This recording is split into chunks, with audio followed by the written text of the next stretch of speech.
me introduce Scott Barber. Scott is the president of Green Pin Wines. It's a company that advises wineries and provide wine education to professionals that really want to seriously get trained in the sommelier trade. Really people that want to access levels of certification with with the Court of Master Sommeliers. I'm going to read a little bit of his background because it's very impressive.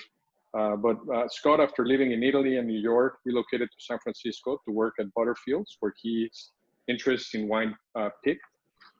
He worked at the French Laundry in Napa, and then relocated to his native Texas, where he eventually became the wine director at a variety of very high-profile restaurants. He won the Best Sommelier competition, TechSom, in 2008, and was named Dallas's Best Sommelier by D Magazine. He returned to California a few years ago to lead the wine education program for Meadowood in Napa Valley, which is one of America's top wine resorts. And he passed the third and last part of the Master Sommelier examination in September of 2018. I'm honored that Scott is Pinea's brand ambassador on the West Coast and is here with us today to lead us through this tasting. So without further ado, Scott, I hope you can hear us and you have a glass of Korde I hear you. in your hand. Here you go. Very nice introduction. I appreciate it. I got to try to live up to that now. So yes, I'm sitting here in Napa Valley, land of Cabernet, and we're here to talk about Tempranillo today.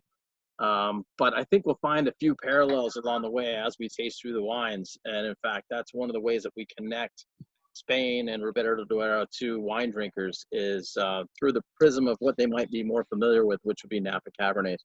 But we're going to start off with the rosé, and I'm excited to try this. I just received the bottle yesterday. I have not tried it before, so this is all kind of on the fly, so we'll see how we do. But I'm excited. First thing you get when you look at a wine like this and you think about rosé, especially the types of rosés you see kind of everywhere these days, are those pale onion skin, light Provence rosés that usually come from Grenache, Cinsault, lighter skin grapes, sometimes Pinot Noir. This is definitely not that. As you can see in the color of the glass, I think Korde is a good name because it is almost blood red. It's very deep in color, which suggests the production techniques and the raw material are different than what you usually get for rosés. This rosé to me looks like it has considerable skin contact, which is where it picks up that deep red color. And also the grapes, it shows me a little bit about the history of the vineyards in Ribera del Duero and the places where Pinea comes from, where the vines are very old, the grapes are very concentrated, a lot of skin to juice ratio, which means really bold, thick vines, and that translates to deeper color, even with a shorter maceration. So this is not your typical Provence rosé. And then on the nose and on the palate, we'll find that it doesn't follow that either. So we'll go through it and see what we get. So like I said, looking at it, to me, it looks, reminds me of rosés like Tavel from Southern Rhone or Cerasuolo from Italy, from a little warmer spots than, say, Sancerre rosé or some of the spots where you normally see the rosé. So it's a little deeper. To me, if I'm looking at it, it looks like a light red as much as it looks like a rosé. So we'll see if that holds up on the nose and the palate. So on the nose, you definitely get concentration over most rosés. They tend to be light and ethereal. This, when I put my nose in it, I get a really strong punch from the aromatic intensity of the wine. I get really strong cherry notes and also kind of a citrus peel, blood orange thing. The deeper things, there's also a floral note as well that's lifted, kind of a rose petal. These are, different than the watermelon and strawberries you get from the other Provence rosés. It's a little more intense, a little more robust.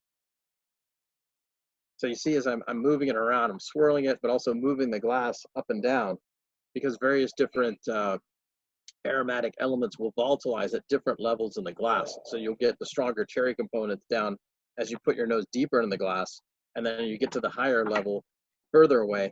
Get more of the fine tone, floral aromatics, some herbs and spices and things like that. So I move it back and forth to get as much as I can out of the wine.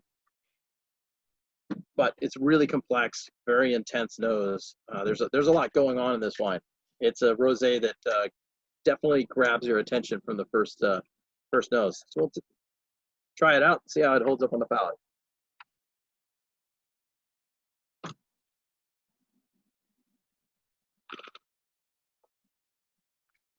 Cheers, everyone. Yeah. It's delicious.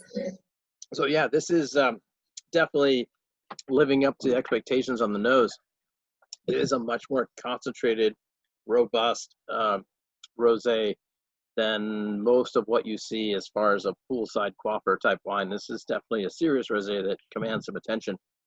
The Tempranillo notes, the cherry fruit, there are some herbs and spices going on there that you get from the region. Has a lot of kind of mixed farming. As you go through the region, you'll see little patches of herbs and wildflowers sprinkled in the vineyards, and those come through in the vines, and they pick it up. And those flavors come through. We'll taste those as we get to the bigger wines too, and they're definitely here in this wine. You get the citrus notes are more towards the sweeter, bolder citrus flavors of blood orange and a ruby red grapefruit, things like that. But also that cherry is probably the strongest, sour cherry is probably the strongest fruit note I get on it. And the rose petals are there for sure. To me, this reminds me of like a wine, like a Beaujolais or something that you chill a red and get more aromatics, but also that refreshing note from a chilled red. Then it is like more like a white. I always see rosé as kind of straddling white and red. It's in between. Most of them, I think, drink more like whites. They look pink, but they drink like whites. This drinks more like a lighter red, I think, on the palate. And it's delicious. It's I'm looking at the bottle, and it's 15% alcohol, but it doesn't really show that. There's a lot of intensity, but it's not tiring. And with a little chill, it's really delicious. And Scott, and I know we'll keep going through the wines. I don't want everyone waiting, but out of curiosity too, you mentioned all the Provence lighter rosés that I imagine a lot of us have been drinking this summer. And with this beautiful, more robust rosé, what would you suggest pairing with it food-wise? Well, I think you can treat it sort of like I said, like a lighter red, more than you would like a white wine. To me, I think of things like, I think salmon would be great, like a cold poached salmon salad or something along those lines. Game birds, there's a lot of, it'll actually hold up to barbecued things as well, because there's a lot of structure to this wine.